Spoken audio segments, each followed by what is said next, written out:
Hey WhatsApp guys, this is me Lovejeet Arora. स्वागत है आप सभी बच्चों का आज की इस क्लास के अंदर। जी हाँ, बिल्कुल। काफ़ी दिनों से ये लेक्चर है जो मैंने सेट कर रखा था, लेकिन टाइम नहीं लग रहा था। इस वजह से ये लेक्चर बन ही नहीं पा रहा था, लेकिन सोच मैं आई थिंक 1 महीने से रही हूँ, और 1 महीने से ही इसको मैंने बना करके रखा हुआ है।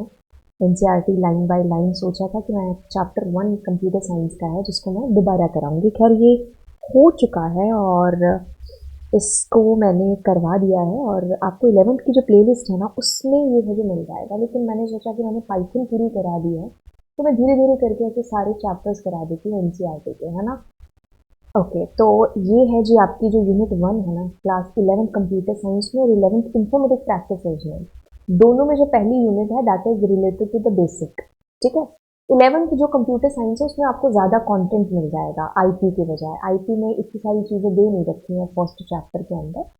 तो यहाँ पर आप ये चीज़ करिएगा, क्योंकि दोनों बुक्स में आपको सिमिलर चीज़ें दिखेंगी, ऑफकोर्स सिमिलर सिलेबस है तो दिखेंगे, लेकिन आईटी में जो फर्स्ट चैप्टर है ना यही वाला, जिसका नाम है कंप्यूटर सिस्टम, है ना। तो उसमें आपको कम चीज़ें मिलेंगी। तो आप बजाय उस एनसीईआरटी को पढ़ने के आप 11 कंप्यूटर साइंस है जो पढ़ लेंगे। पहली चीज़ ये वाली। बाकी देखो, अगर मैं ऊपर ऊपर से आपको बताऊँ ना, आपको आईटी 11th कुछ भी पढ़ने की ज़रूरत नहीं है, क्योंकि उसका ऑलमोस्ट सिलेबस तुम्हें 11th सीएस में मिल जाएगा और 12th सीएस में मिल जाएगा। ठीक है, तो उसमें ऐसा कुछ है ही नहीं है। बाकी अपने इसको अब स्टार्ट करते हैं इस चैप्टर को। एंड देखो, इसमें मैं टॉपिक वाइज चीज़ें हैं जो ले रही हूँ, एक साथ तो पूरा चैप्टर नहीं कराया जाएगा, क्योंकि अपने आप में ही बहुत बहुत ही लेंदी चैप्टर है। ठीक है। और मैंने इसको करा भी रखा है, आप वहाँ से भी कर सकते हो। यहाँ पर एनसीईआरटी लाइन बाय लाइन है, एक एक लाइन जो एनसीईआरटी की है ना वो मैं यहाँ पर आपको करा रही हूँ। अब देखो, जैसे ये चैप्टर मैं पढ़ना स्टार्ट करती हूँ ना, तो क्या नाम है इस चैप्टर का? Computer system and organisation. मैं हमेशा की तरह जब भी किसी चीज़ को पढ़ती हूँ या पढ़ाती हूँ तो मेरे को ऐसा लगता है कि उसके नाम से चीज़ों को शुरू करूँ, ताकि जब लिखने में आए ना चीज़ें तो आप इसको रिलेट कर पाओ। अब देखो, क्या है कंप्यूटर और क्या है कंप्यूटर सिस्टम। देखो, जैसे ही मैं ये शब्द ले रही हूँ ना आपके सामने, कंप्यूट, मैंने क्या बोला है? कंप्यूटर, है ना। पहली बात तो ये जो शब्द है कंप्यूटर, ये इसी शब्द से मिलकर के बना हुआ है जो कि है कंप्यूट, यानी कि to perform some operation. Compute करना किसी चीज को, किसी ऑपरेशन को परफॉर्म है जो करना। ठीक है। ठीक है। अब किस ऑपरेशन को परफॉर्म करना और कौन है जो उस ऑपरेशन को परफॉर्म करता है, तो जो कौन है ना वही इसका आंसर है कि कंप्यूट क्या है, टू परफॉर्म सम ऑपरेशन। तो जो ऑपरेशन करता है ना ये डिवाइस, वही ये डिवाइस है आपका कंप्यूटर। और ये जो ऑपरेशन परफॉर्म होंगे, क्या होंगे ऑपरेशन बताएंगे, ये एक सिस्टम के अंदर होंगे। ठीक है, ऐसा नहीं है कि कभी कुछ भी हो जाएगा। तो ये पूरी फॉर्म आपकी मिलकर के बनती है computer system. By the way, एक चीज़ और बता दें कि बहुत सारी बुक्स के अंदर आप या फिर बहुत सारे आप लेक्चर्स के अंदर देखते होंगे कि आपको कंप्यूटर की फुल फॉर्म बताई जाती है। There is no full form of computer, कि अगर आप कहो कि सी मीन्स कुछ होता है, ओ मीन्स कुछ होता है, तो नहीं, ऐसा कुछ नहीं है। ठीक है। ये इसकी कोई फुल फॉर्म नहीं है। तो कंप्यूट मैंने आपको बता दिया, कंप्यूट से ही बना है कंप्यूटर। ठीक है। तो कंप्यूटर मैंने बोला कि डिवाइस है उन ऑपरेशंस को करने के लिए। कैसा डिवाइस है? यही इसकी डेफिनेशन के अंदर आपके सामने लिखा हुआ है कि ये एक ऐसा डिवाइस है जिसको आप इलेक्ट्रॉनिक डिवाइस के नाम से जानते हो। यानी कि इसके लिए हमको आपको इलेक्ट्रिसिटी की जरूरत है जो पड़ेगी।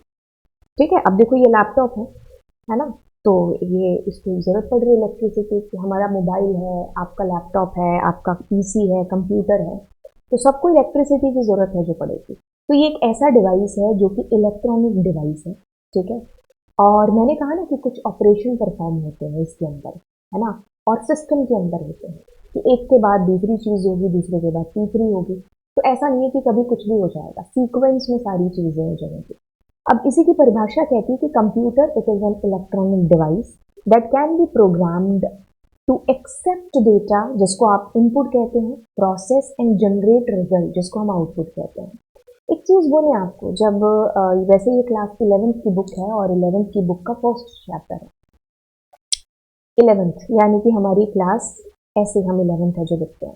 ठीक इससे कुछ 10-11 साल पहले हम लोग जब क्लास फर्स्ट में थे, तो हमारी मैम हमें लैब में लेके गई और बोला कि ये लैब होती है और ये क्या है, जब हमने पूछा वो देख करके, है ना, हमारी मैम ने कहा कि ये क्या है, एक कंप्यूटर है ना। थोड़े से बड़े हुए तो हमारी मैम ने कहा कि कंप्यूटर होता है तो क्या होता है, इलेक्ट्रॉनिक डिवाइस होता है। आज यहाँ पर आने के बाद आप तो खैर पीजीटी की प्रिपरेशन कर रहे हो, तो आज भी हम वही डेफिनेशन है जो पढ़ रहे हैं। बिल्कुल 16 आने सही बात है कि एक इलेक्ट्रॉनिक डिवाइस है, ठीक है, जिसको कुछ इस तरीके से प्रोग्राम कर रखा है कि भाई जहाँ पर क्या करते हैं, हम ये डिवाइस को डेटा देते हैं, ठीक है, हम डेटा देते हैं और वो उसके ऊपर कुछ ऑपरेशन मतलब प्रोसेस है जो परफॉर्म करता है, वही जो ऑपरेशन मैंने बोला था कि टू परफॉर्म सम ऑपरेशन। तो ये यही सारे ऑपरेशन हो रहे हैं, input, process and then finally आपके पास में क्या आ रहा होता है, आपका आउटपुट, ठीक है। तो इसी को ही हम पढ़ते हैं आईपीओ साइकिल के तौर पर। आपने देखा होगा या आपने पढ़ा होगा, ऑफ कोर्स, क्या पढ़ा है, आईपीओ साइकिल। यानी कि कंप्यूटर एक इलेक्ट्रॉनिक डिवाइस है, वो ऐसा नहीं कि खुद से खुद कुछ काम कर देगा, आपको उसके लिए एफर्ट करना पड़ेगा, मतलब खुद से आपको उसको बताना पड़ेगा कि भाई तुझको ये करना है, उसको नहीं पता है, ठीक है। अब मैं कैसे बताऊंगी, अब ये इलेक्ट्रॉनिक डिवाइस है तो उसी तरीके से सिग्नल से ही चीजें समझेगा, इलेक्ट्रिसिटी से ही चीजें समझेगा। तो आप क्या कर रहे होते हैं, आप इनपुट कर रहे होते हैं, ठीक है। इनपुट कैसे करेंगे, ऑफ कोर्स बहुत सारे डिवाइसेस हैं, जैसे ये पेन है, स्टाइलस है मेरे पास में, तो मैं यहाँ लिख रही हूँ, तो मैं इनपुट दे रही हूँ कंप्यूटर को। ये चीज जाकर के अंदर क्या होगी, प्रोसेस होगी, ठीक है, सिंप्लीफाई होगा। जैसे कि अगर आपने कहा कि भाई 2+4 करके, अब ये इसके ऊपर काम करेगा कि 4+2 होता क्या है। अब ऑफकोर्स इसका एक आउटपुट, एक रिजल्ट है जो आएगा, उसको भी ये स्क्रीन पर डिस्प्ले करेगा, स्क्रीन या फिर हम आउटपुट डिवाइसेस या जैसा भी हमें आउटपुट है जो चाहिए, ठीक है। तो बेसिकली खेल खेला इस तरीके से जा रहा है कि ये एक आईपीओ साइकिल है जो हमारा कंप्यूटर है, मतलब टोटली कंप्यूटर में यही चीजें हैं। अगर आप एक ऊपर ऊपर से देखोगे ना, आज हम यहाँ मास्टर्स बीएड सारी चीजें करने के बाद हम खुद टीचिंग करने वाले हैं, उससे पहले हम जब इन सारी चीजों को देख रहे हैं ना, तो कंप्यूटर में यही तो हो रहा है, इनपुट हो रहा है, प्रोसेस हो रहा है, देन आउटपुट है जो हमारे पास में आ रहा है ना। यही खेल खेला जा रहा है। आगे चल करके हम पता नहीं कितने डायग्राम इसके अंदर देखने वाले हैं, सब चीजों में यही चीज हो रही है, input, process and then output, है ना। तो ठीक है, अब देखिए मैंने आपको ये चीज बता दी कि एक इलेक्ट्रॉनिक डिवाइस है जिसको कुछ इस तरीके से प्रोग्राम कर रखा है कि जिसमें आप डेटा को इनपुट करते हैं। अब कई ये भी सोच रहे होंगे कि डेटा क्या है। अरे भाई, डेटा कुछ भी हो सकता है, कोई नंबर हो सकता है, या आप कह लो कि ये जो मैं अभी स्टाइलस से लिख रही हूँ, है ना, तो ये भी एक तरीके से इनपुट ही है कि ये डायग्राम बना करके दिखाओ, तो ये भी प्रोसेस होकर के आउटपुट स्क्रीन पर आपको दिख रहा है ना। तो इनपुट किसी भी तरीके से है जो हो सकता है। तो आपने कुछ इनपुट दिया, ठीक है, डेटा कुछ इनपुट किया, अब वो प्रोसेस हुआ और जाकर के आपको एक आउटपुट है जो दिखाई देगा। तो ये मतलब पूरा एक सिस्टम है। तो कंप्यूटर कंप्यूटर इस चीज को परफॉर्म कर रहा है, एक सिस्टम में चीजें हो रही है, तो हम एक पूरा बोल देते हैं कंप्यूटर सिस्टम, ठीक है। अब देखिए क्या चीज है, अब ये चीजें प्रैक्टिकली अगर देखें तो कैसे पॉसिबल है। मैंने कहा ना कि इनपुट करते हैं तो उसके लिए इनपुट डिवाइसेस की जरूरत होती है, आउटपुट आता है तो आउटपुट डिवाइसेस की जरूरत होती है, बीच में जो प्रोसेस हो रही होती है वो कैसे हो रही होती है। तो देखो, जब हम इनको एक्चुअल फॉर्म में लेकर के आएंगे ना, तो कंप्यूटर अपने आप में कुछ भी नहीं है जब तक ये दो चीजों का साथ नहीं है। आप खुद अगर हम इसको देखें बिना कोई डेफिनेशन पढ़े कि मेरे हाथ में मेरा मोबाइल तो खैर अंदर है, या आपके हाथ में आपका मोबाइल होगा, या मैं इस पीसी को भी देख लेती हूँ, इसकी एक हार्डवेयर है, यानी कि बॉडी स्ट्रक्चर है इसकी एक, है ना। ऑफ कोर्स ये एग्जिस्ट करेगी तभी तो चीजें पॉसिबल हो पाएंगी, हवा में थोड़ी ना बातें करेंगे। तो ये क्या है, हार्डवेयर है। अब इसके अंदर सॉफ्टवेयर है जो जिसका होना जरूरी है। आप खुद सोचो, आपके पास एक मोबाइल है जिसका हार्डवेयर है, बट अंदर एंड्रॉइड नहीं है, अगर एंड्रॉइड मोबाइल है या अंदर उसके पास ओएस नहीं है, तो हम कैसे उसके साथ काम कर पाएंगे। या लैपटॉप भी है या कंप्यूटर भी है ना, कहते हैं कि विंडो नहीं है, अभी काम नहीं होगा इसके ऊपर। तो यानी ये दोनों चीजों का साथ होना जरूरी है। अब बॉडी है, बॉडी के अंदर सोल होगी तभी तो एक ह्यूमन कहलाएगा, सोल नहीं है तो body is a dead body, है ना। तो हाँ, बिना बॉडी के सोल इज डेंजरस, इसकी हम रात को बात नहीं करेंगे। बट फिर भी अगर हम इस चीज को, मतलब आपको ना चीजों को रट्टा मारने की जरूरत नहीं है, चीजों को प्रैक्टिकली समझो। हमें इतनी, मतलब ये चीजें आप कह लो कि हम यहाँ तक पहुंच चुके हैं एंड हमें इनको रट्टा मारने की जरूरत नहीं है। मास्टर्स के अंदर पीजी यूजी हम हमारे टीचर्स ने बहुत पढ़ा लिया, है ना, हमने बहुत पढ़ लिया। अब हमारे पढ़ाने का टाइम आया तो इनको हम अपने तरीके से सिंप्लीफाई करें, ठीक है। तो बस वही चीज़ें हमने यहाँ पर सीखनी है, समझनी है। आप कल को सब टीचिंग भी करोगे ना, तो यस, लोग सही कहते हैं कि टीचिंग इज एन आर्ट, क्योंकि आप किताब से पढ़कर तो चीज़ें बता दोगे कि ये लिखा हुआ है किताब के अंदर, उसको कैसे बिल्कुल ग्राउंड लेवल पर जा कर के सामने वाले के लिए, उसके लिए कैसे कुछ एग्जाम्पल्स ऐसे सेट करके कि जो रिलेट कर पाए आपस में। आप जब कल को टीचिंग करने जाओगे ना, तो आपकी क्लास में बहुत सारे ऐसे मतलब देखो 50 बच्चे होंगे ना, तो 50 के 50 को चीज़ें समझ नहीं आ रही होंगी जो आप एक्सप्लेन कर रहे होंगे। आप उसको इस तरीके से सिंप्लीफाई करके बता रहे होगे कि यार सबको समझ में आएगा, पर ये गारंटी है, ये चीज़ आपको भी पता है कि सबको समझ नहीं आ रही है, क्योंकि सबका समझने का जो अंडरस्टैंडिंग का जो लेवल है वो अलग अलग है ना। तो हमें अलग अलग एग्जाम्पल्स देने होंगे, ज़्यादा से ज़्यादा कोशिश करनी होगी कि यार हर एक वो जो बच्चा है ना, तो वो रिलेट कर पाए इन चीज़ों को। बहुत बार आपको ऐसा होगा कि आपको कुछ बच्चों की क्लास अलग से ही लेनी पड़ेगी, इंडिविजुअल बच्चे की क्लास आपको अलग से लेनी पड़ेगी, उसको उसके लेवल पर जाकर के चीज़ें समझानी पड़ेंगी, है ना। ऐसा होगा बहुत बार, है ना। खैर मैं कहाँ से कहाँ है जो चली गई। कहते हैं ना कि आप भाई आप टीचर हो तो आप मतलब मेरे को ऐसा लगता है कि आप बाउंड नहीं कर सकते, मैं कभी नहीं ऐसे पढ़ा सकती हूँ। बहुत सारी ऐसी क्लासेस में मैं देखती हूँ लेक्चर, क्योंकि उस टाइम पर मेरे पास टाइम नहीं होता, अभी मेरे पास रात हो चुकी है, सब सो चुके हैं या टीवी देख रहे हैं ना, तो आपके पास कोई काम नहीं है, आपने खाना बना के सबको खिला दिया है, खुद चलो भूखे बैठे हैं अभी तक, है ना, बट काम नहीं है कोई, है ना। तो ऐसे में ना खुल के टीचिंग है जो आपके अंदर से आ रही है ना। तो इसीलिए वो लोग सही कहते हैं कि टीचिंग इज एन आर्ट। आप उसको प्रेशराइज या वो कहते हैं कि वो कठपुतली की तरह से नचा नहीं सकते, तू ऐसा कर या तू ऐसा कर, है ना। तो मैं आपको ये चीज़ें बता रही हूँ क्योंकि आप फ्यूचर टीचर हैं जो बनने वाले हैं। तो मैं ये कहना चाह रही हूँ कि आपको बहुत सारे ऐसे बच्चे मिलेंगे, तो आपको, क्योंकि देश का भविष्य जो हम ही बना रहे हैं, एनईपी 2020 की हम लोग बात करते हैं, तो वो चीज़ एनईपी 2020 दे दी गवर्नमेंट ने हमें, लेकिन वो तभी उसका एक फ़ायदा या उसका एक एडवांटेज जो है हमारे देश को या हमारे बच्चों को तभी मिलेगा जब हम उसके ऊपर इम्प्लीमेंटेशन है जो करेंगे, है ना। तो यस, हम देश का फ्यूचर है जो क्रिएट करेंगे। तो इसलिए मैं अपने दिल की बातें जो टीचिंग, अगर अगर मुझे ऐसा लग, मैं खुद भी मानती हूँ कि मैं यस बहुत अच्छी टीचर हूँ, तो मैं वही चीज़ें आपके साथ शेयर करूँ। खैर आगे चलते हैं, टॉपिक में वापस आते हैं। अच्छा, अब टॉपिक की परिभाषा को पढ़ लेते हैं। कहते हैं कि computer along with additional hardware and software together is called computer system. ठीक है, तो यही सिस्टम है, हार्डवेयर होगा तो सॉफ्टवेयर अंदर से काम है जो कर रहा होगा, तो यही एक कंक्लूजन निकल करके आएगा। अगर आप इस स्ट्रक्चर को देखते हैं ना, ये अपने आप में कामयाब तभी है जब हार्डवेयर है और सॉफ्टवेयर है, तभी ये मिलकर के काम करेंगे। अब ये तुम्हारे सामने मैंने मॉनिटर रख दिया, कोई है काम का नहीं, अब सीपीयू रख दिया, ठीक है काम हो जाएगा, लेकिन हमें इनपुट डिवाइसेस की जरूरत भी है जो पड़ेगी, जिससे चीजें हमारी आसान हो जाएंगी। तो ये एक स्ट्रक्चर अपने आप में देखो, एक सिस्टम है, ये भी काम करेगा 100%, ये भी उतना ही, ये भी उतना ही, ये भी उतना ही, और सॉफ्टवेयर है जो अंदर जो है काम करवा रहा होगा इनसे। तो ये हमारा एक कंप्यूटर सिस्टम है जो तैयार होता है बन करके, मतलब इसको हम कंप्यूटर सिस्टम कहते हैं। अगर कंप्यूटर सिस्टम की बात करते हैं तो उसमें बहुत सारी चीजें जो हम आगे चल करके पढ़ने वाले हैं। पहला सीपीयू, जिसको हम ब्रेन ऑफ द कंप्यूटर भी कहते हैं, ये देवता है हमारे कंप्यूटर में। ठीक है, ये नहीं तो कुछ भी नहीं, है ना। मैं नहीं तो कौन बे, तो ये वही वाली चीज है ना, ये नहीं तो कौन है। ठीक है, हमारे ब्रेन जैसे हमारे बॉडी में पूरा एकदम, आप कह लो कि बड़ा इंपॉर्टेंट रोल है जो प्ले करता है ना। तो ब्रेन आप कह लीजिए कि अगर हमारी जो सोच है, हमारी जो थिंकिंग है, बहुत बड़ा रोल प्ले करती है।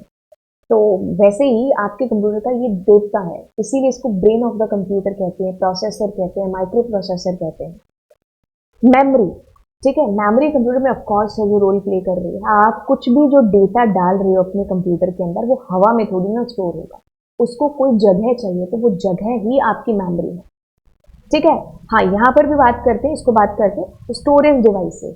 तो वो जो मेमोरी कहाँ होगी, मतलब कहाँ एग्जिस्ट, अरे स्टोरेज डिवाइसेस की जरूरत पड़ेगी आपको डेटा को रखने के लिए। इनपुट आउटपुट डिवाइसेस, आपको कुछ मतलब मैं आपसे कुछ कहूंगी नहीं, आपको कुछ समझ आएगा नहीं, तो मतलब कहना यानी कि मेरे को इनपुट देना पड़ेगा अपने कंप्यूटर को। ये कोई भगवान थोड़ी है, ये तो एक मशीन है ना जो हम ह्यूमंस ने बनाई है, इलेक्ट्रॉनिक मशीन है, हमारे इशारों पर चलती है। मैं इसको बताऊंगी कि भाई तू 4+4 में रिलेट कर, तो उसके लिए मुझे इनपुट डिवाइसेस की जरूरत है जो पड़ेगी। ठीक है। और फिर इसको भी तो मेरे को आउटपुट देना है ना, मैंने कुछ कहा, मुझे चाहिए कि यार उधर से भी कुछ जवाब है जो मिले। मैं कहती रहूंगी, कुछ आगे से जवाब आएगा नहीं तो कैसा होगा। तो हमें आउटपुट डिवाइसेस की उसके लिए जरूरत पड़ती है। तो कहने का मतलब है कि ये चारों पांचों चीजें है ना, है तो कंप्यूटर है, वरना नहीं है। क्योंकि हर एक चीज अपना इंपॉर्टेंट रोल है जो प्ले कर रही है ना। किसी की शक्ल बना रहे हो तो आंख नाक मुंह ऐसे बना, तभी तो उसका चेहरा कहोगे ना। एक प्रॉपर एक मतलब एक चेहरा है ना। चलो ये तो एक अलग हमने एग्जांपल ले लिया। चलो आप किसी भी बात, फ्रिज है ना, तो एक प्रॉपर एक भी चीज की कमी होगी तो फिर वो खराब हो गई ना चीज। मैं ये चीज कह रही हूँ कि ये सारी चीजें कंप्यूटर के अंदर प्राइमरी है, इंपॉर्टेंट है, मैंडेटरी है। इसके अलावा हम कंप्यूटर कंप्यूटर नहीं है, ठीक है। These components function together in a single unit, मतलब ये एक फैमिली की तरह काम करते हैं, एक सिंगल यूनिट बन करके काम है जो करते हैं, ठीक है।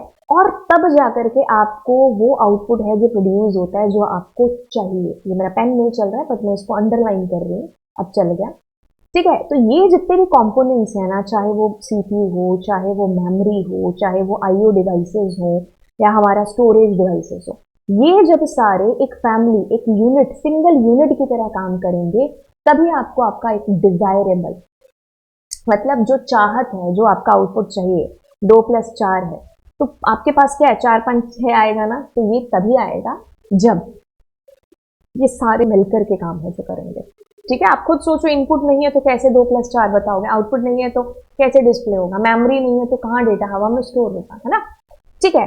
अब देखो कंप्यूटर जो है ना, बहुत सारे साइज में, बहुत सारी फॉर्म, आप वो जमाना याद करो, जैसे हम लोगों ने तो पढ़ ली, चीजें पढ़ ली, लेकिन अभी जैसे हम क्लासेस में जाते हैं ना, जैसे कभी कभी सब्स्टिट्यूट लग जाता है तो छोटी छोटी क्लासेस में जाने का मौका मिलता है, तो मैं ऐसा सोचती हूँ कि चलो इन बच्चों को बताते हैं ना।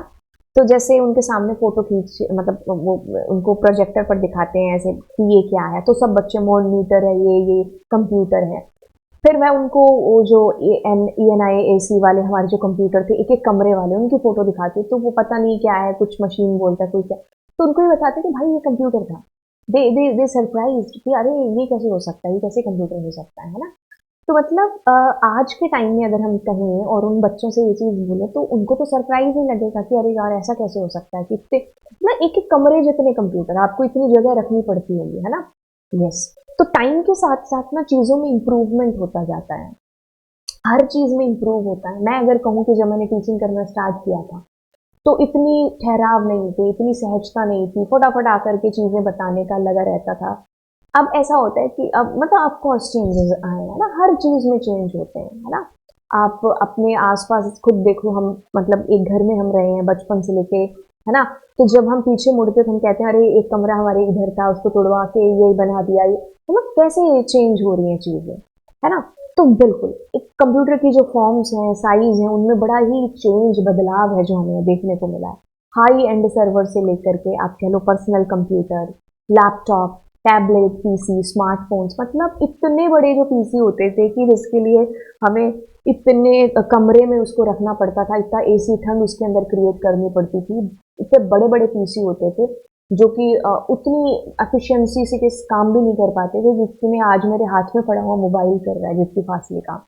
तो मतलब वहां से लेके आज हाथ में जो हमारे पास मोबाइल कंप्यूटर पकड़ा हुआ है, वहां तक की जर्नी, है ना, आप कहोगे कि यस। और एक और चीज, मेरे को जब मैं ऐसे देखती हूँ ना सारी चीजों की तरफ, तो मुझे ऐसा लगता है ये जो हमारा जो सेक्टर है ना, आईटी सेक्टर, इसने बहुत ज्यादा तरक्की की है। मतलब आप कह लो जितने भी सेक्टर्स हैं ना, सबसे ज्यादा जो मतलब ये जो सेक्टर है ना आपका, पल पल चेंज हो रहा है। जैसे मैं स्कूल में कई बार पढ़ती रहती हूँ, मतलब मेरा ये है कि आप हाँ वही चीज मैं आपको बता रही हूँ कि मैं स्कूल में मतलब अक्सर पढ़ती रहती हूँ। जब भी मेरे को कोई फ्री पीरियड मिलता है, कभी लैब में जाके कोई टेक्स्ट की बुक ले ली, या अगर मोबाइल में भी देख रहे हैं या उसमें भी, तो बजाय कि यार आप मतलब जो अब, क्योंकि आपको पता है ना स्कूल में चाहे प्राइवेट हो चाहे गवर्नमेंट हो, है ना, तो पॉलिटिक्स भी चलती है। और दूसरी चीज की आपको चार झुंड बना के बातें, है ना।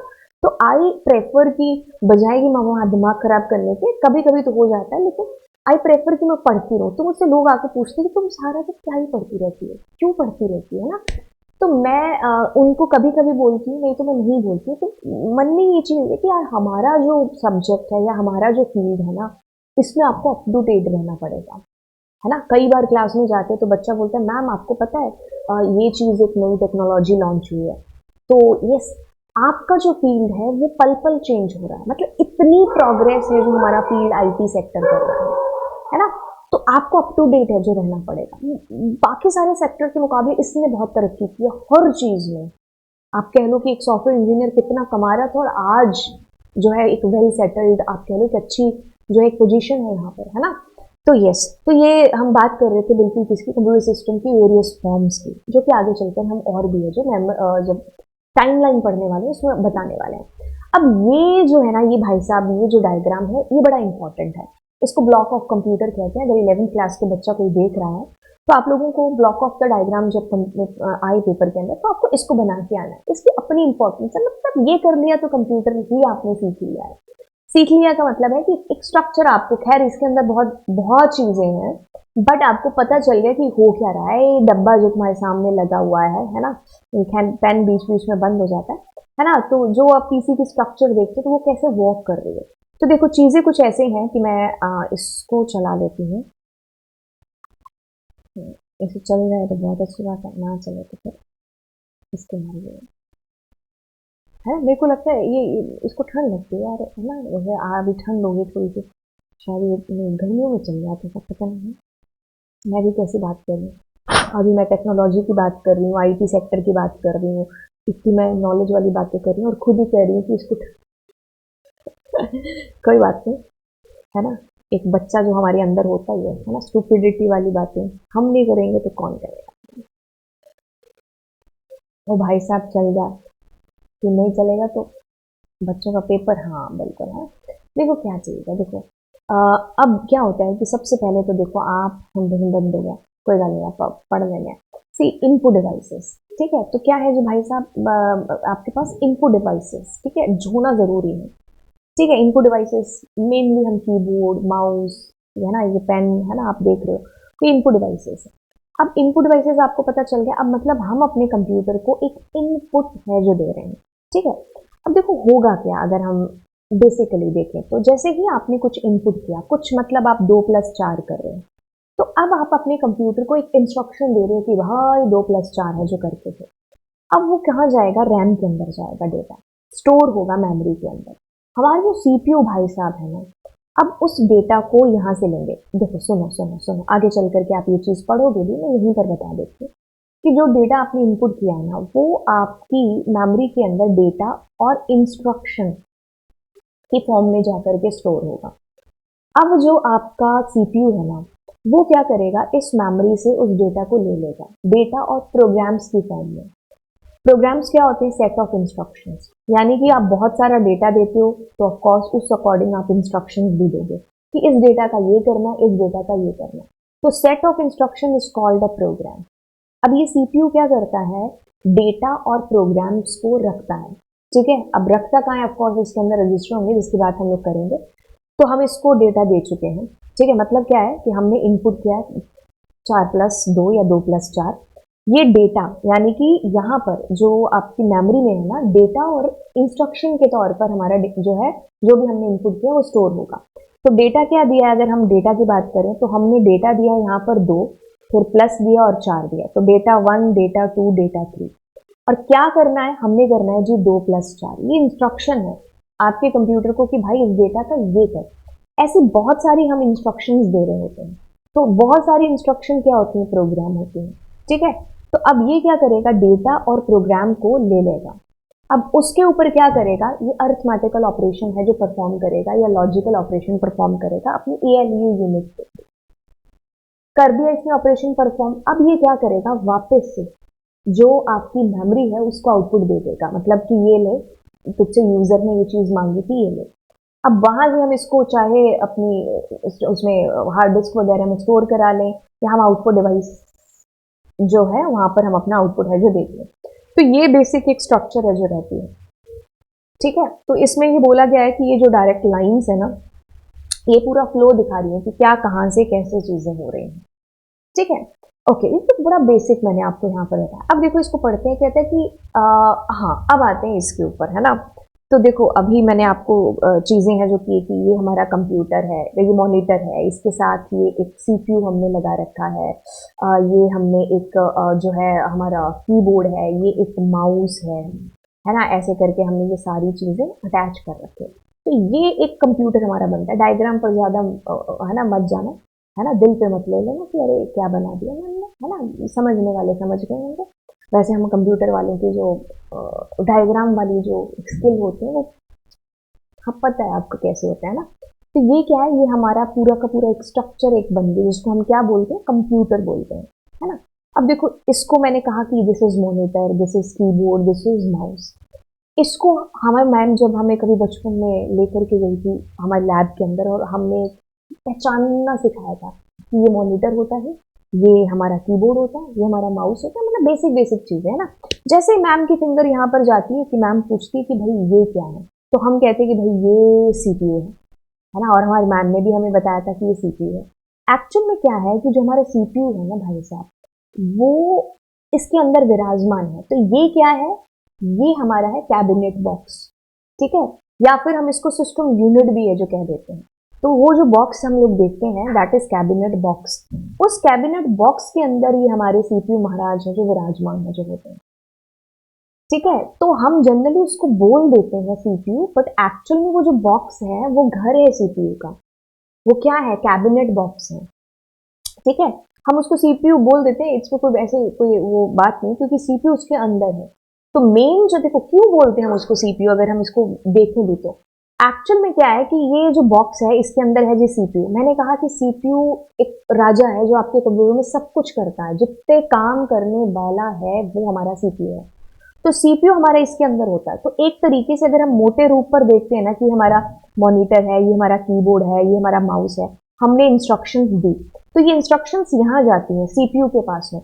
तो हम इसको एक सीपीयू है जो एक नाम दे देते हैं कि भाई सीपीयू के पास चली गई। तो वहां से ये टर्म आप कह लो कि इसका नाम, वैसे तो इसका नाम क्या है, कैबिनेट बॉक्स है एक्चुअल में, और या फिर हम सिस्टम यूनिट भी इसको जो है बोल देते, तो इसलिए हम इसको सीपीयू बोल देते, बाकी कोई ऐसी बड़ी बात नहीं है, ठीक है।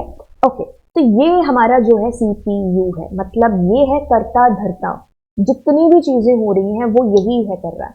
अब इतनी सारी चीजें कर रहे हैं तो इसको कोई दर्जा तो देना पड़ेगा ना। तो इसीलिए इसको कहा है कि ब्रेन ऑफ द कंप्यूटर, है ना। जैसे हमारी बॉडी है, हम मैं आप हाव भाव है, या जो मैं याद करके इतने टाइम पहले चीजें पढ़ी थी तो उनको मैं आपको बता रही हूँ, और मैं ये सोच रही हूँ कि मुझे जो चीजें पता है उनको मैं कैसे सिंप्लीफाई करके आपको बताऊं, है ना। या फिर आंखें भी झपक रही है, ये सारी चीजें कौन है जो ऑपरेट कर रहा है, ऑफ कोर्स मेरा ब्रेन कर रहा है ना। वैसे ही हमारे कंप्यूटर के अंदर जितने भी प्रोसेस या जितने भी काम होते हैं वो इसी के थ्रू है जो होते हैं, ठीक है। तो इसीलिए इसको इतना बड़ा दर्जा दिया है कि भाई तुम क्या हो, तुम ब्रेन हो हमारे कंप्यूटर के, ठीक है। ये एक इलेक्ट्रॉनिक सर्किटरी है एक कंप्यूटर की that carries out the actual processing and usually referred as the brain of the computer. ये क्या है, ब्रेन है हमारे कंप्यूटर का। इतनी चीज क्लियर हो गई। अब इतने सारे ये काम करता है, प्रोसेस इतनी सारी हम इसको देते हैं। आप देखो कैसे धज्जियां उड़ाते हैं, एक तरफ गाने सुन रहे, एक तरफ टाइपिंग कर रहे, पता नहीं क्या क्या चल रहा है। तो हम इसको इतने सारे काम है, ये प्रोसेस है जो देते रहते हैं। तो ये इतनी सारी प्रोसेस को करने वाला प्रोसेसर है। बस इतनी सी चीजें हैं जो आपको यहाँ पर समझनी है। मैंने इसके हैंड रिटन नोट्स है जो बनाना शुरू किया है, आज के लेक्चर तक के मैंने बना लिया है। तो मैं इसकी फोटो खींच करके आपको नीचे डाल करके दे दूंगी, राइट, डिस्क्रिप्शन में चेक कर लीजिएगा। A CPU can be placed on one or more microchips called integrated circuit। देखो एक CPU है ना जो वो एक या एक से ज्यादा माइक्रोचिप्स पर प्लेस्ड होता है जिसको आप आईसी कहते हैं।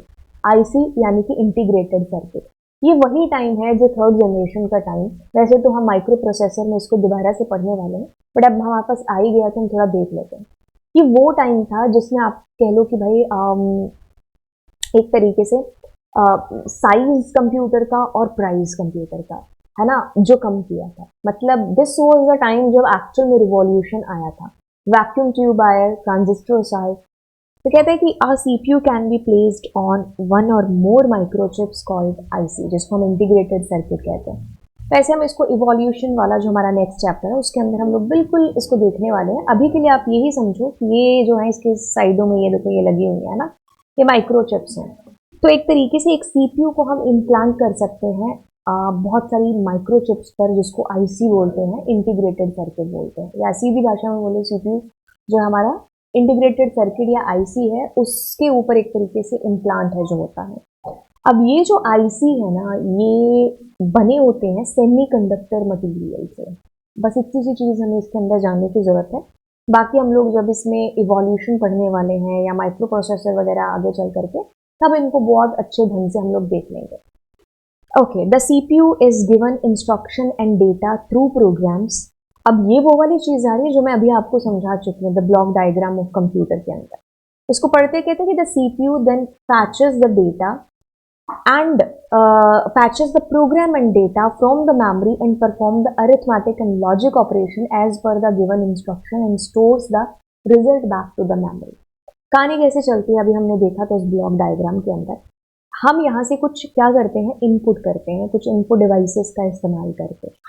आपने कुछ भी कहा कि मेरे को ये ऑपरेशन परफॉर्म करना है, आपने अपने कंप्यूटर को जो है डेटा पकड़ा दिया, इंस्ट्रक्शंस पकड़ा दिए। आपने कहा 3 + 6 कर दो, यानी कि आप एक आंसर की डिमांड कर रहे थे। तो अब क्या है कि ये जो हमने जो भी डेटा डाला है, ये जाएगा मेमोरी के अंदर, ठीक है, हमारे रैम के अंदर।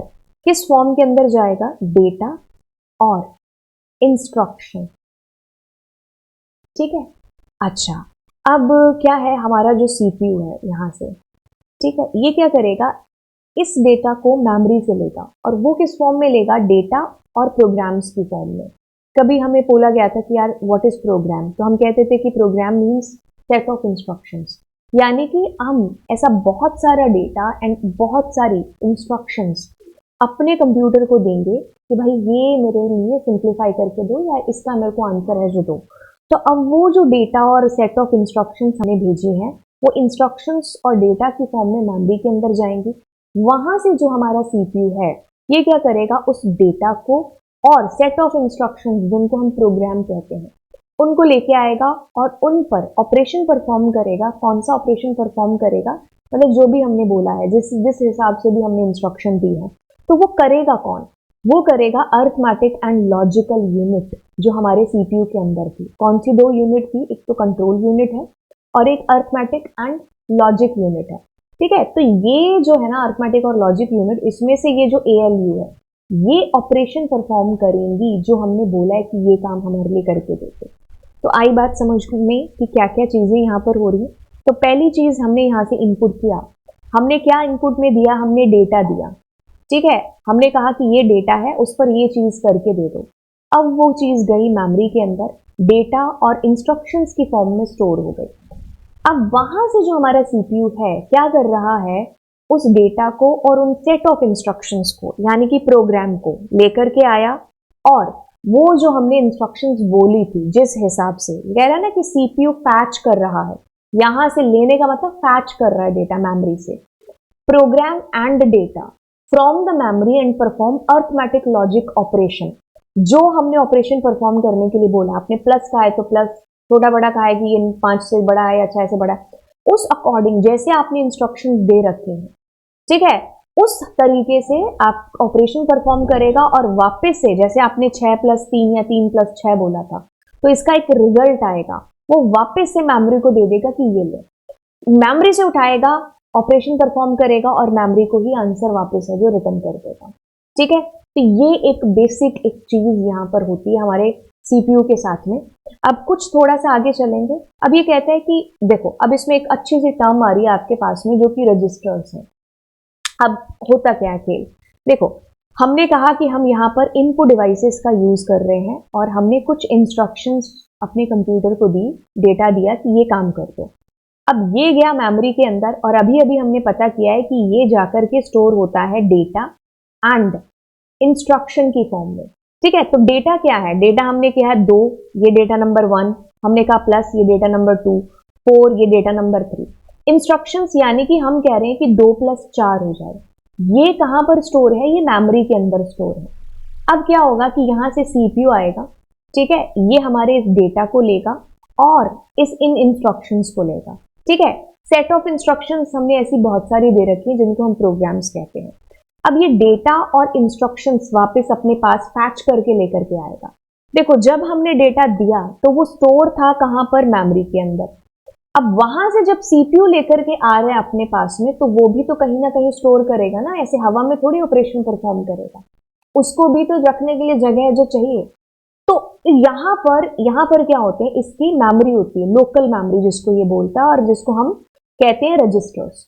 तो उन रजिस्टर्स के अंदर ये क्या करता है, उस डेटा को और उस इंस्ट्रक्शन को, कि मतलब उस डेटा पर क्या इंस्ट्रक्शंस लगानी है मुझे, क्या ऑपरेशन परफॉर्म करना है, ये क्या करता है, उसको यहाँ पर स्टोर करता है टेम्परेरी बेसिस पर। अब तब तक क्या होता है कि जो हमारा एएलयू है, अब उसके ऊपर क्या करेगा, ऑपरेशन वो परफॉर्म करेगा जो हमने बोला है।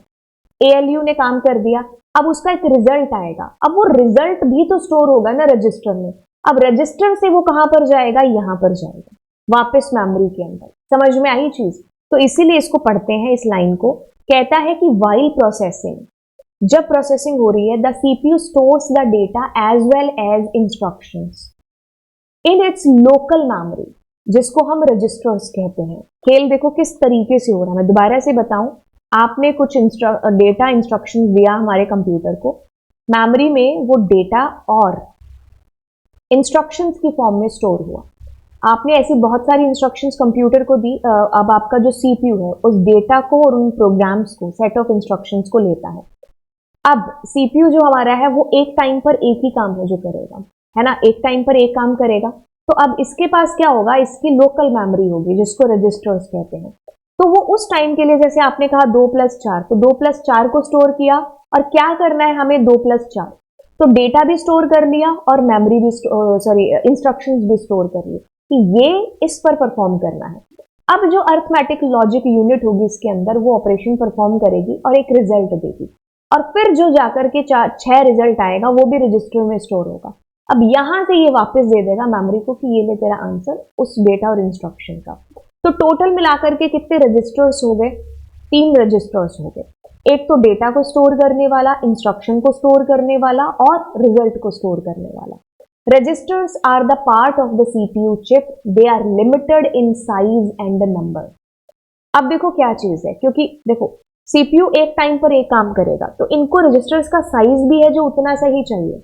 ऐसा इतना बड़ा, मतलब आपको दूध तो 1 किलो लेना है, आप 10 किलो का बर्तन लेके चले गए, क्या फायदा उसका। तो अब सीपीयू जो हमारा है ना, वो एक टाइम पर एक ही डेटा और इंस्ट्रक्शन पर काम कर रहा होगा, तो उनको रजिस्टर्स की भी उतनी ही साइज की जरूरत है जो पड़ेगी। और इतने सारे नंबर लाने की क्या जरूरत है, नंबर ऑफ रजिस्टर्स, है ना। तो इसलिए लिमिटेड है इसका साइज और इसके जो नंबर्स हैं। तो यानी कि अब क्योंकि अब अगर हम रैम के मुकाबले अगर बात करें तो इनका साइज छोटा होगा रजिस्टर्स का, क्योंकि मेमोरी है, अगर रैम की बात करें तो उसका काम कुछ भी नहीं है, सिर्फ स्टोर करना डेटा को, तो इसलिए उसका साइज बड़ा होगा, क्योंकि वो बहुत सारे डेटा को फैच करके अपने पास रखेगी। अब वहां से हमारा सीपीयू है जो लेता रहेगा, थोड़ा सा डेटा लिया, रजिस्टर में रखा, काम किया, वापस दे दिया, लिया, काम किया, है ना। तो इसको फिर इतने ज्यादा उसकी जरूरत पड़ेगी नहीं, तो इसलिए इनका जो साइज होता है रजिस्टर्स का, जिसको आप लोकल मेमोरी ऑफ सीपीयू कहते हो, तो इसका साइज एक लिमिटेड होता है, नंबर्स भी इसके कम होते हैं, और मेनली 3 टाइप के रजिस्टर्स हैं जो मैंने आपको बता दिया, डेटा को स्टोर, इंस्ट्रक्शंस को स्टोर, और वो जो रिजल्ट आया उसको स्टोर करना। ये एक सिंपल तरीका, मतलब सिंपल तरीके से मैंने आपको चीजें बता दी। अब देखो हमने यहाँ पर 2 चीजों के नाम लिए थे, एक तो अर्थमेटिक लॉजिक यूनिट, जिसको हम अंदाजा लगा चुके हैं कि ये अर्थमेटिक ऑपरेशन परफॉर्म कर रही है, लॉजिकल ऑपरेशन परफॉर्म कर रही है। यानी कि अगर आपने कहा कि 2 is greater than 5, 5 is less than 10, कुछ ऐसे हम लॉजिकल ऑपरेशन परफॉर्म करा रहे हैं, हम कह रहे हैं कि 2+5, है ना, तो अर्थमेटिक कुछ ऑपरेशन 2-5 या कुछ ऐसा हम करा रहे हैं, है ना। तो उसके लिए हमारी अर्थमेटिक लॉजिक यूनिट है जो काम में आएगी। कंट्रोल यूनिट, अब देखो अगर सीपीयू हमारे कंप्यूटर का ब्रेन है, तो कंट्रोल यूनिट सीपीयू का मैनेजर है। यानी कि ये जो है ना, ये सीयू है ना, मैं सीपीयू बोल रही हूँ, है ना, सीयू की बात कर रही हूँ, CU is the manager of the CPU.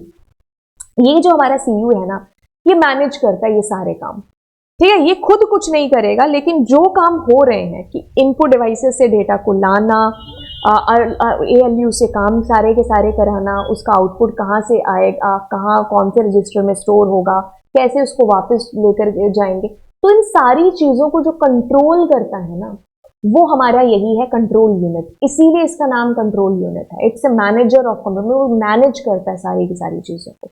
अब इनको पढ़ते हैं एक बार सारी चीजों को। Arithmetic ALU perform all the arithmetic logical operation that needs to be done as per the instruction in the program. ठीक है, जैसी प्रोग्राम के अंदर इंस्ट्रक्शन है उस अकॉर्डिंग सारे काम आपको ALU करके दे देगा। ठीक है, जो आपने बोला, आपने कहा जोड़ना है, घटाना है, मल्टीप्लाई करना है, जो आपने बोला। अब CU क्या करता है? CU control sequential instruction execution, interprets instruction, guide data, मतलब जितने भी ऊपर के ओवरऑल काम है कि काम किस तरीके से होगा, है ना। तो ये मैनेजर है जो करता है ये। मतलब अगर CPU स्कूल है तो ये वहां का प्रिंसिपल है CU। ठीक है, तो इसका काम है मैनेज करना सारी चीजों को, जैसे हमारे प्रिंसिपल मैनेज करते हैं ना कि सारे काम स्मूथली हो जाए, वही काम इसका है। किसका? हमारे CU का, कंट्रोल यूनिट का। ठीक है, through the computer memory ALU and input output devices, मतलब जो भी डेटा का फ्लो हम कहाँ से लेके जा रहे हैं, कहाँ लेके जाएंगे, ALU को कितना डेटा देना है, कितना नहीं, उसके पास ऑलरेडी एक प्रोसेस है तो दूसरी कब जाएगी, सारी चीजें कौन है? कंट्रोल यूनिट है जो देखेगा। अब हमारा जो कंप्यूटर है, सॉरी CPU है, हम उसको माइक्रो प्रोसेसर भी है जो बोलते हैं, और माइक्रो प्रोसेसर को हम अलग से है जो आई थिंक 3 या 4 क्लासेस के बाद हमारा आएगा, पेज पलट कर देख लेना NCERT के, तो तब हम इसको बोलते हैं। ये प्रोसेसर है, ये माइक्रो प्रोसेसर का काम भी है जो करता है। ठीक है, ओके। अब हम बस, अरे यहाँ से तो हमारी नई क्लास स्टार्ट होती है जिसको हम इनपुट एंड आउटपुट डिवाइसेस वाली क्लास है। ठीक है, तो चलिए अब फिर हम आपको मिलते हैं अगली क्लास के अंदर। तो यहाँ तक मैंने आपको बड़ी बेसिक चीज़ें बताई, और मैंने आपको ना आपका एक जो इस चैप्टर का फर्स्ट सेक्शन है वो मैंने आपको कंप्लीट करा दिया है। तो कम टाइम के अंदर मैंने बड़ा ही सिंपल करके इसको बताने की पूरी कोशिश की है। एंड यस, तो आपसे मिलते हैं अगली क्लास के अंदर। Thank you so much. और यस, भूलिएगा नहीं चैनल को सब्सक्राइब करना और दोस्तों के साथ में शेयर करना। मान लीजिए आपने सब्सक्राइब कर दिया है, तो घर पे कितने सारे तुम्हारे फोन होते हैं ना, तो मम्मी का पापा का फोन पकड़ के आप वहां से सब्सक्राइब वाले बटन पर जरूर है जो क्लिक कर देना। तो चलिए फिर चलते हैं और आपसे मिलते हैं अगली क्लास में। Thank you so much. God bless you, all the best आपके एग्जाम के लिए।